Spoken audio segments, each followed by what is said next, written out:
Et vous n'avez pas besoin de porter de nouveaux habits pour vous marier. Vous n'avez pas besoin de bagues en or pour vous marier. Vous n'avez pas besoin de traîne pour vous marier.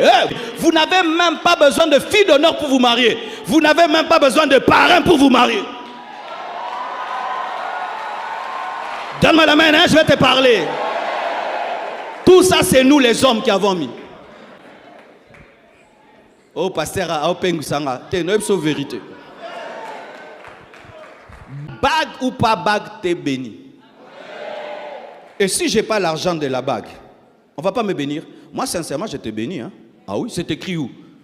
C'est écrit où que s'il n'y a pas de bague, il n'y a pas de mariage. Donnez-moi les versets bibliques. Donnez-moi un verset.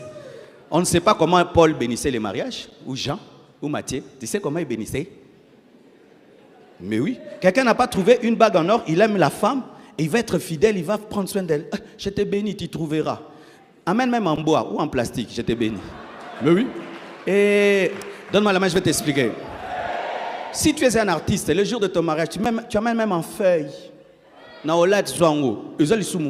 faut qu'il y ait la wolo et comment wapi. Ça doit être en or, c'est écrit où? C'est écrit où qu'il faut, ça met une longue traîne avec des gens qui tiennent là. Des fois, ça dérange aussi. Mais vrai, de vrai, de vrai. Et en plus encore, vous achetez des robes que vous allez porter une fois parce qu'après un mois, vous achetez des robes chères que vous ne porterez qu'une seule fois. Va louer une robe et puis tu la rends. La vie continue. Tu vas dépenser $2000 dans une robe. $2000, c'est une moto. Tu peux faire un taxi moto. Toi, tu mets une moto dans une robe.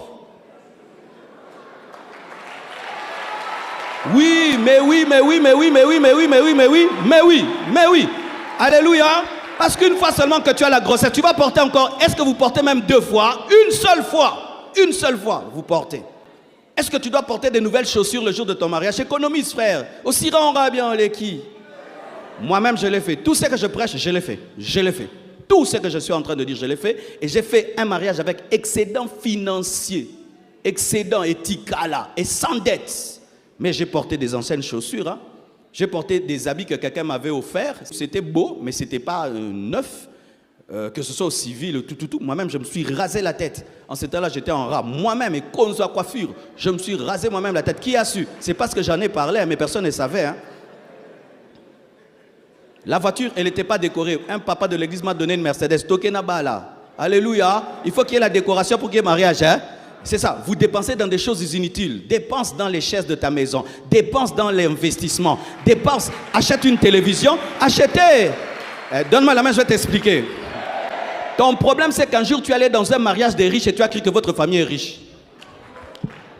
Ton problème, c'est ça. C'est que tu es allé dans un mariage qui t'a tellement marqué, mais tu as oublié ta famille. Et tu as oublié ta poche. Et tu as dit dans ton cœur, papa azalaranamsala te. Papa n'a pas de boulot. Alors toi, tu es allé dans une fête, mariage de rêve, mariage de rêve. Mais ce sont des multimillionnaires, ils peuvent faire ce qu'ils font là. Toi, papa ne travaille pas, maman ne travaille pas. Personne ne travaille chez vous. Tu es le seul à avoir un peu de moyens. Tu vas faire un mariage de rêve, frère. Fais le mariage de la tête, hein, tu rêveras après. Fais le mariage de la tête, tu rêveras après. Lorsque Dieu va te donner beaucoup d'argent, tu épouses encore ta femme après 15 ans. Mais fais le mariage de ta poche.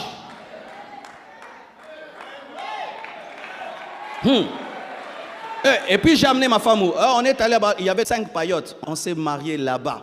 Et je n'avais pas les moyens de l'amener à l'Inter. Je l'ai emmené en face de l'Inter. Amen. Donc j'ouvrais la fenêtre, tu vois l'Inter. C'est là-bas. C'est à côté. La volonté est là, mais ma coquille, il n'y a pas. Maman. Mais aujourd'hui, tout hôtel, elle veut dormir. Elle dormira. Alléluia. Ce qui est important, c'est le décollage. Ne ratez pas le décollage. Ne commencez pas la vie avec des dettes. Ne commence pas la vie avec des dettes. Ou tu te maries, tu dois éteindre le téléphone pendant 1 mois, comme un escroc. Le coiffeur te cherche, make-up te cherche, les ongles on te cherche, les cils on te cherche, les cabellos on te cherche, la robe on te cherche, tout on te cherche. Vous allez vous endetter pour ça.